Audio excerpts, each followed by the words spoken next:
I'll freely admit the first thing I thought when I saw the first video of that guy in a gyrocopter landing on the grounds of the U.S. Capitol on Wednesday afternoon was, I bet this guy's from Florida.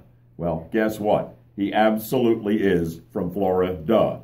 Doug Hughes, 61-year-old postal worker out of Ruskin, about a half an hour south of Tampa, decided he was going to deliver a message to all members of Congress. He's a postal worker, and he was carrying letters to every member of Congress saying that they needed to get on the stick and get the big money out of campaigns, and that campaign finance reform needed to happen. He says he couldn't get anything back when he wrote to the members of Congress, so he thought he would deliver his own version of airmail right to the United States Capitol. He is lucky that he wasn't blown to kingdom come by the Secret Service, by Homeland Security, or other law enforcement, given the fact that he was flying into highly restricted airspace right down the National Mall.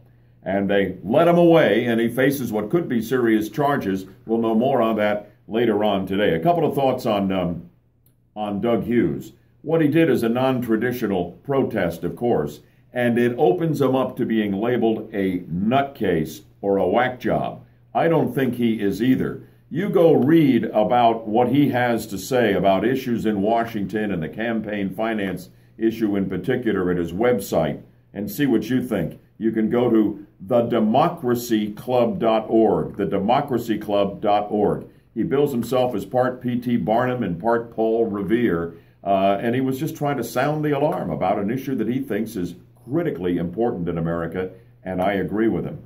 The one thing that really concerns me about this, beyond the fact that he could have been killed, is the fact that I worry about copycats. I worry about emboldening and inspiring terrorists, ISIS types who are being recruited online inside our borders every single day, you know, to take this one step further with something that has perhaps greater flight capability, maybe an unmanned drone. Hey, if he could get that close to the Capitol and survive, maybe we could drop a bomb on the Capitol.